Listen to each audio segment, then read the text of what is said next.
Hi friends, a very good morning. Welcome back to my channel. ಹೇಗಿದ್ದೀರಾ ನೀವೆಲ್ಲರೂ ಆರಾಮಾಗಿದ್ದೀರಾ ಅಂತ ಭಾವಿಸ್ತೇನೆ. ಇಲ್ಲಿ ನಾವು ಸಹ ತುಂಬ ಖುಷಿಯಾಗಿದ್ದೇವೆ. ಬೆಳಗಿನ ರೊಟೀನ್ ಡ್ಯೂಟಿ ತಾಯಂದಿರ್ದು ಎದ್ದೊಳೋದು, ಮಕ್ಕಳಿಗೆ ತಿಂಡಿ ಮಾಡೋದು, ಅವ್ರ ಸ್ಕೂಲಿಗೆ ರೆಡಿ ಮಾಡಿಸೋದು, ಲಂಚ್ ಬಾಕ್ಸ್ ಪ್ರಿಪೇರ್ ಮಾಡೋದು, ಅದ್ರ ಜೊತೆಯಲ್ಲಿ ಮನೆಯನ್ನೆಲ್ಲ ನೀಟಾಗಿ ಇಟ್ಕೊಳ್ಳೋದು, ಇದೇ ಡ್ಯೂಟಿ ಆಗಿಬಿಡುತ್ತೆ ಮಾರ್ನಿಂಗ್ ರೊಟೀನ್ ಎಲ್ಲ ಅಲ್ವಾ. ಸೊ ನಾನು ಸಹ ಚಮ್ಮನ್ನ ಎಬ್ಬರಿಸಿ ತಿಂಡಿ ಮಾಡಿ ಅವನಿಗೆ ತಿಂಡಿ ಡಬ್ಬಿಗೆಲ್ಲನೂ ಲಂಚ್ ಬಾಕ್ಸ್ ಎಲ್ಲನೂ ಹಾಕಿ ನೋಡಿ, ಇದೇ ನಂದು ಡೈಲಿ ರೊಟೀನ್. ಮಾರ್ನಿಂಗ್ ಇದೇ ರೀತಿ ಇರುತ್ತೆ. ಹೀಗೆ ನಾನು ಇನ್ಸ್ಟಾಗ್ರಾಮ್ ನೋಡ್ತಾ ಒಂದು ವಿಡಿಯೋ ನೋಡಿದೆ. ಅದು ನಿಮ್ಮ ಜೊತೆಯಲ್ಲೂ ಸಹ ಹಂಚ್ಕೊಳ್ಳೋಣ ಅಂತ ಅನ್ನಿಸ್ತು ನನಗೆ ಫ್ರೆಂಡ್ಸ್. ಸೊ ಹಾಗಾಗಿ ಈ ವರ್ಡ್ಸ್ ಬಂದ್ಬಿಟ್ಟು ನಂದಲ್ಲ, ಆನಂದಿ ಬೇನ್ ಅಂದ್ಬಿಟ್ಟು ಇದ್ದಾರೆ, ಅವ್ರದ್ದು ಬ್ಯೂಟಿಫುಲ್ ವರ್ಡ್ಸ್ ಇದು. ಅದು ಏನು ಅಂತ ನಾನು ನಿಮಗೀಗ ಓದಿ ತಿಳಿಸ್ತೇನೆ, ಓಕೆನಾ? ಸೊ ಎಲ್ಲರೂ ಕೇಳಿ. ನಿಮಗೂ ಇದು ಸರಿ ಅನಿಸಿದರೆ ಕಮೆಂಟ್ ಮುಖಾಂತರ ತಿಳಿಸಿ. ಸೊ ಏನು ಅಂದರೆ ಆ ವರ್ಡ್ಸ್ ಪ್ರತಿಯೊಬ್ಬರೂ ಈಸಿಯಾಗಿ ಟೀಚರ್ ಆಗಬಹುದು ಅಥವಾ IAS ಆಫೀಸರ್ ಆಗಬಹುದು, ಏನೇ ಆಗಿ, ಆದರೆ ಮೊದಲು ಎಕ್ಸ್ಪರ್ಟ್ ಅಮ್ಮ ಆಗಿ ಅಂತ ಆನಂದಿಬೇನ್ ಪಟೇಲ್ ಅವರು ಕರೆಕ್ಟಾಗಿ ಹೇಳಿದ್ದಾರೆ ಅಲ್ವಾ. ನಾನು ಒಬ್ಬ ಹೋಮ್ ಮೇಕರ್ ಕಮ್ ಯೂಟ್ಯೂಬರ್. ನನಗೂ ಒಬ್ಬ ಮಗ ಇದ್ದಾನೆ. ನಾನು ಎಕ್ಸ್ಪರ್ಟ್ ಮದರ್ ಗೊತ್ತಿಲ್ಲ, ಆಗ್ತೀನೋ ಇಲ್ವೋ ಗೊತ್ತಿಲ್ಲ, ಆದರೆ ಒಂದು ಎಕ್ಸ್ಪರ್ಟ್ ಮದರ್ ಆಗೋದು ತುಂಬ ಕಷ್ಟ ಅನ್ನೋದು ಮಾತ್ರ ನನಗೆ ಚೆನ್ನಾಗಿ ಗೊತ್ತು. ಈ ಎಕ್ಸ್ಪರ್ಟ್ ಕೆಲಸಕ್ಕೆ ವ್ಯಾಲ್ಯೂ ಏನಿದೆ? ಅದೂ ನಮ್ಮ ದೇಶದಲ್ಲಿ ಇದು ಫ್ರೀಯಾಗಿ ಮಾಡೋದು ಅಂದ್ಕೊಳ್ತಾರೆ ಎಲ್ಲರೂ ಅಲ್ವಾ. ಫಾರ್ ಎಕ್ಸಾಂಪಲ್ ಬೇರೆ ದೇಶದಲ್ಲಿ ಎಲ್ಲನೂ ಮಾತಾಡೋದಿದ್ರೆ, ಜರ್ಮನಿಯಲ್ಲಿ ನೀವು ಜಸ್ಟ್ ಮಗುನ ನೋಡ್ಕೊಳ್ತಾ ಇದ್ದೀರಾ ಅಂದರೆ ಅವರಿಗೆ ಪೆನ್ಷನ್ ಪಾಯಿಂಟ್ ಸಿಗುತ್ತಂತೆ. ಮತ್ತು ಸ್ವೀಡನ್ ದೇಶದಲ್ಲೂ ಸಹ ನೀವು ಸತತವಾಗಿ 3 ವರ್ಷ ನಿಮ್ಮ ಮಗುನ ನೋಡ್ಕೊಳ್ತಾ ಇದ್ದೀರಾ ಅಂದರೆ they think it's just nothing but a work. ಹೇಗೆ ಹೊರಗೆ ಹೋಗಿ ಕೆಲಸ ಮಾಡಿ ಬರ್ತಾರೋ ವರ್ಕಿಂಗ್ ಪೀಪಲ್ಲು, ಅದೇ ರೀತಿಯಾಗಿ ನೀವು ತಾಯಿನೂ ಸಹ ವರ್ಕಿಂಗ್ ಅಂತಲೇ ಅವ್ರು ಕನ್ಸಿಡರ್ ಮಾಡ್ತಾರೆ. ಆದರೆ ನಮ್ಮ ದೇಶದಲ್ಲಿ ಏನು ಹೇಳ್ತಾರೆ ಆ ತಾಯಿಗೆ? ಅರೆ ಇವರಂತೂ ಜಸ್ಟ್ ಮಗುನ ನೋಡ್ಕೊಳ್ತಾ ಇದ್ದಾರೆ ಮನೇಲಿದ್ದು. ಅರೆ ತಾನಂತೂ ಒಬ್ಬ ಹೌಸ್ ವೈಫ್. ಅರೆ she is just A home maker. ಏನು ಮಾಡ್ತಾಳೆ ಮನೇಲಿದ್ದು? ಏನೂ ಇಲ್ಲ. ಈ ರೀತಿಯಾದಂತಹ ನೋಷನ್ಸು ನಮ್ಮ ದೇಶದಲ್ಲಿ ಹೇಳ್ತಾರೆ. ಸೊ ಎಕ್ಸ್ಪರ್ಟ್ ಅಮ್ಮ ಆಗೋದು ಏನು ಹೇಳ್ತೇವೆ, ಅದೊಂದು ಸೂಪರ್ ಗೋಲ್ ಅಂತಲೇ ಅಂದ್ಕೊಳ್ತೇವೆ ಅಲ್ವಾ. ಆದರೆ ಇದಕ್ಕೆ ಏನು ರಿವಾರ್ಡ್ ಇದೆ ನಮ್ಮ ದೇಶದಲ್ಲಿ? ನಾನು ಇದನ್ನು ನಿಮಗೆ ಪ್ರಶ್ನೆ ಮಾಡ್ತಾ ಇದ್ದೇನೆ ಫ್ರೆಂಡ್ಸ್. ಸೊ ನೀವು ಕಮೆಂಟ್ ಮುಖಾಂತರ ತಿಳಿಸಿ. ನಾನು ಒಬ್ಬ home maker plus mother. So ಈ ಎಕ್ಸ್ಪರ್ಟ್ ಮದರ್ ಆಗೋದಕ್ಕೆ ಏನೆಲ್ಲ ಬೇಕು ನಮಗೆ? What you need? ಎಕ್ಸ್ಪರ್ಟ್ ಅಮ್ಮ ಆಗೋದಕ್ಕೆ ಎಕ್ಸ್ಪರ್ಟ್ ಫ್ಯಾಮಿಲಿ ಸಿಸ್ಟಮ್ ಬೇಕು ಅಂತ ಅನಿಸಲ್ವಾ ನಿಮಗೆಲ್ಲನೂ? ಅದರಲ್ಲೂ ಎಕ್ಸ್ಪರ್ಟ್ ಫಾದರ್ ಇರಬೇಕು, ಎಕ್ಸ್ಪರ್ಟ್ ಇನ್ಲಾಸ್ ಇರಬೇಕು, ಎಕ್ಸ್ಪರ್ಟ್ ಪೇರೆಂಟ್ಸು ಸಹ ಇರಬೇಕು. ಸೊ ಎಲ್ಲರೂ ಸೇರಿ ನಾವು ಈ ಮಗು ಬಗ್ಗೆ ಕೇರ್ನ ಫೋಕಸ್ ಮಾಡೋದ್ರ ಕಡೆ ಗಮನ ಹರಿಸ್ಬೇಕು.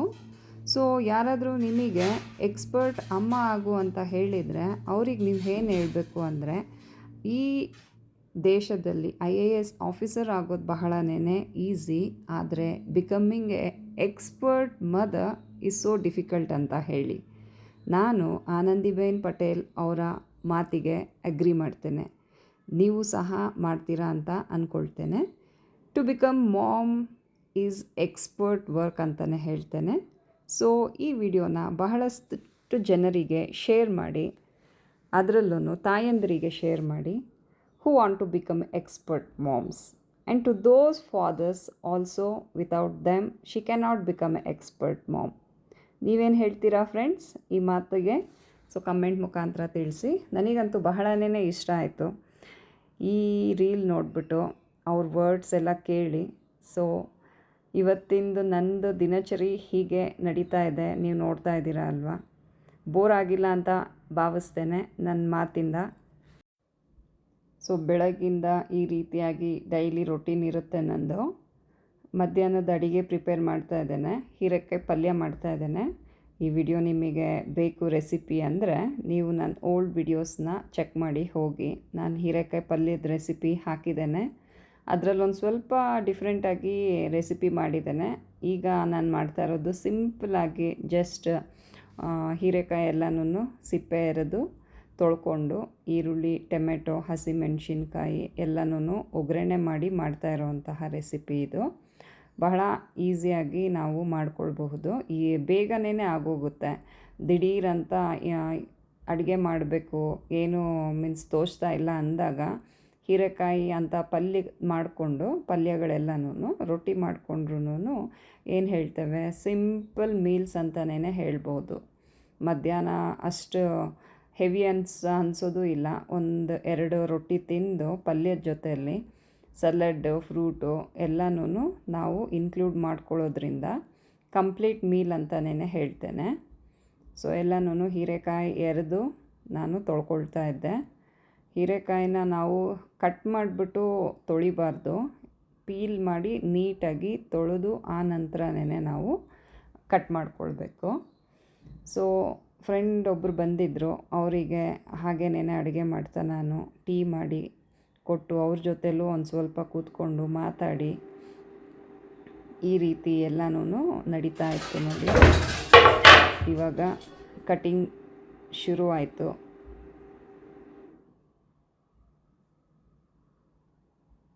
ರಾಘು ಹೀರೆಕಾಯಿ ತೊಗೊಂಡು ಬನ್ನಿ ಅಂದರೆ ನೋಡಿ ಈ ರೀತಿ ಬಲ್ತ್ಬಿಟ್ಟಿತ್ತು ಒಂದು ಸ್ವಲ್ಪ. ಅಂದರೆ ಸೀಡೆಲ್ಲನೂ ಅಷ್ಟು ಇದಿರಲಿಲ್ಲ, ನೋಡೋದಕ್ಕೆ ದಪ್ಪ ಕಾಣ್ತಾ ಇತ್ತು, ಆದರೆ ಅಷ್ಟು ಬಲ್ತಿರಲಿಲ್ಲ. ಚೆನ್ನಾಗಿತ್ತು, ಫೈಬರ್ ಬಹಳನೇ ಇತ್ತು. ಅದು ಬಹಳ ಹೊತ್ತು ಬೇಯಿಸಬೇಕಾಗುತ್ತೆ ಅಷ್ಟೇನೇ. ಸೊ ನಾನೆಲ್ಲ ಕಟಿಂಗ್ ಎಲ್ಲ ಮಾಡಿ ಮುಗಿಸಿ ನನ್ನ ತಂಗಿನೂ ಇದ್ರೆ ಅವ್ರ ಜೊತೇಲಿ ಮಾತಾಡ್ಕೊಂಡು ಹೀಗೇನೆ ಅಡುಗೆ ಮಾಡ್ತಾಯಿದ್ದೆ. ನೀವೆಲ್ಲ ಹೀರೆಕಾಯಿಂದ ಏನೇನು ಮಾಡ್ತೀರಾ ಅಂತ ಕಮೆಂಟ್ ಮುಖಾಂತರ ತಿಳಿಸಿ ಫ್ರೆಂಡ್ಸ್. ಡೈಲಿ ರೊಟೀನ್ ಪ್ರತಿಯೊಬ್ಬರದ್ದು ಇದೇ ರೀತಿ ಇರುತ್ತಲ್ವ, ಹಾಗೇನೇ ನಮ್ಮದೂ ಅಷ್ಟೇನೆ. ಬೆಳಿಗ್ಗೆ ಎದ್ದೋಳು, ತಿಂಡಿ ಮಾಡು, ಮಕ್ಕಳನ್ನ ಸ್ಕೂಲಿಗೆ ಕಳಿಸು, ಮತ್ತು ಮನೆಯೆಲ್ಲ ನೀಟ್ ಮಾಡು, ಸರ್ವೆಂಟ್ಸ್ ಬರ್ತಾರೆ ಅವ್ರನ್ನ ಹಿಂದೆಯೇ ಜೋಪಾನವಾಗಿ ನೋಡ್ಕೊ, ಮತ್ತು ಮಧ್ಯಾಹ್ನ ಊಟಕ್ಕೆ ರೆಡಿ ಮಾಡು, ಇದೇ ರೊಟೀನ್ ಇರುತ್ತೆ. ನಾನು ಜಸ್ಟ್ ಈಗ ಏನು ಹೇಳ್ತೇವೆ ವಿಡಿಯೋಸಿಗೆಲ್ಲನೂ ಪ್ರಾಡಕ್ಟ್ಸ್ ಟ್ಯಾಗ್ ಮಾಡಬೇಕಾಗಿ ಇರುತ್ತೆ ಅಲ್ವಾ, ಹಾಗಾಗಿ MTR ಟರ್ಮರಿಕ್ ನಾನು ಪ್ರಾಡಕ್ಟ್ನ ಬಳಸ್ತಾ ಇರೋದ್ರಿಂದ ಅದನ್ನು ಹಾಗೇನೇ ಅಲ್ಲಿ ಡಿಸ್ಪ್ಲೇ ಆಗಿ ಇಟ್ಟಿದ್ದೇನೆ. ಸೊ ಟ್ಯಾಗ್ ಮಾಡ್ತಾ ಅದನ್ನು ನಾವು ಈಸಿಯಾಗಿ ಹೇಳ್ಬೋದಲ್ವ. ಹಾಗಾಗಿ ನೋಡಿ ಒಗ್ಗರಣೆ ಹಾಕ್ತಾ ಇದ್ದೇನೆ. ಯಾವಾಗಲೂ ನಾನು ವಿಡಿಯೋ ಮಾಡ್ತಾನೇ ಮಾತಾಡ್ತಾ ಇದ್ದೆ. ಸೊ ಈ ವಿಡಿಯೋಯಿಂದ ನಾನು ವಾಯ್ಸ್ ಓವರ್ ಸ್ಟಾರ್ಟ್ ಮಾಡಿದ್ದೇನೆ. ಏನೇನು ಹೇಗೆ ಮಾಡೋದು ಡೈಲಿ ಇದೆಲ್ಲನೂ ಸಹ ವಾಯ್ಸ್ ಓವರ್ ಮುಖಾಂತರನೇ ನಾನು ಇನ್ಮೇಲೆ ಮಾತಾಡ್ತೇನೆ. ಇನ್ನು ಯಾವಾಗಲಾದರೂ ಒಳ್ಳೆ ರೆಸಿಪೀಸ್ ಮಾಡೋದಿದ್ರೆ, ಹೊಸ ರೆಸಿಪೀಸ್ ಮಾಡೋದಿದ್ರೆ ಹಾಗೇನೇ ಡೈರೆಕ್ಟಾಗಿ ಮಾತಾಡ್ತಾ ವ್ಲಾಗ್ ಮಾಡ್ತೇನೆ. ನಾನಿವಾಗ ಗೋಧಿ ಹಿಟ್ಟು ಬಹಳ ಹಾಕಿ ಅದ್ರ ಜೊತೆಯಲ್ಲಿ ರಾಗಿ ಹಿಟ್ಟನ್ನು ಬಳಸ್ತಾ ರೊಟ್ಟಿ ಮಾಡ್ತಾಯಿದ್ದೇನೆ. ಏನು ಹೇಳ್ತಾರೆ ಮಲ್ಟಿಗ್ರೈನ್ ಆಟ ಅಂತೇವೆ ಅಲ್ವಾ, ಆ ರೀತಿ ಗೋಧಿ ಹಿಟ್ಟು ಹಾಕಿದ್ದೇನೆ. ಸೊ ನೆಕ್ಸ್ಟ್ ಒಂದು ರಾಗಿ ಹಿಟ್ಟಲ್ಲೇ ನಾವು ಬರೀ ರೊಟ್ಟಿ ಮಾಡೋದಕ್ಕೆ ಹೋದರೆ ಅದು ಬರಲ್ಲ. ಹಾಗಾಗಿ ನಾನು ಗೋಧಿ ಹಿಟ್ಟನ್ನು ಹಾಕಿ ಪ್ಲಸ್ ಸ್ವಲ್ಪ ರಾಗಿ ಹಿಟ್ಟು ಹಾಕ್ತಾಯಿದ್ದೇನೆ. 4 ಸ್ಕೂಪ್ಸ್ ಆಫ್ ವೀಟ್ ಫ್ಲೋರ್ ಹಾಕಿದೆ, ಅದ್ರ ಜೊತೆಗೆ 2 ಸ್ಕೂಪ್ಸ್ ನಾನು ರಾಗಿ ಹಿಟ್ಟು ಹಾಕ್ತಾಯಿದ್ದೇನೆ. ಅದರಿಂದ ಕೀಳಲ್ಲ ರಾಗಿ ಹಿಟ್ಟು ಫ್ರೆಂಡ್ಸ್, ಅದು ನೀಟಾಗಿ ಆಗುತ್ತೆ. ಸೊ ನಾನು ಚಪಾತಿ ರೀತಿ ಕಲಿಸ್ತಾ ಇಲ್ಲ, ರೊಟ್ಟಿ ಮಾಡ್ತಾ ಇರೋದು ನಾನು, ಹಾಗಾಗಿ ತೆಳ್ಳಗೆ ಕಲಿಸ್ಕೊಳ್ತಾ ಇದ್ದೇನೆ. ಆ ಕನ್ಸಿಸ್ಟೆನ್ಸಿ ನೀವು ನೋಡ್ಕೊಳ್ಬೇಕು, ಗಂಟು ಆಗಬಾರ್ದು, ನಿಧಾನಕ್ಕೆ ಕಲಿಸ್ತಾ ಹೋಗಬೇಕು ನೀರು ಹಾಕ್ಕೊಂಡು.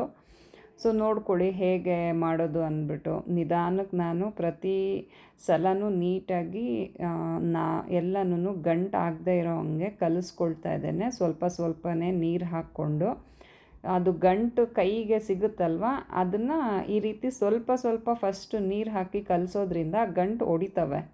ಯಾರಿಗೆ ಕೈಯಲ್ಲಿ ಕಲಿಸೋದು ಕಷ್ಟ ಆಗುತ್ತೋ ನೀವು ಈಸಿಯಾಗಿ ಮಿಕ್ಸರಲ್ಲಿ ಹಾಕ್ಕೊಂಡ್ಬಿಟ್ಟು ಬೀಟ್ ಮಾಡಿಬಿಟ್ಟು ಸಹನೂ ಯೂಸ್ ಮಾಡ್ಕೊಳ್ಳಿ. ಬಟ್ ನನಗೆ ಕೈಯಲ್ಲಿ ಕಲಿಸೋದ್ರಿಂದನೇ ನನಗೆ ಹದನೂ ಗೊತ್ತಾಗುತ್ತೆ, ಪ್ಲಸ್ ನನಗೆ ಇಷ್ಟನೂ ಎಕ್ಸಸೈಸು ಆಗುತ್ತೆ ಕೈಗೆ.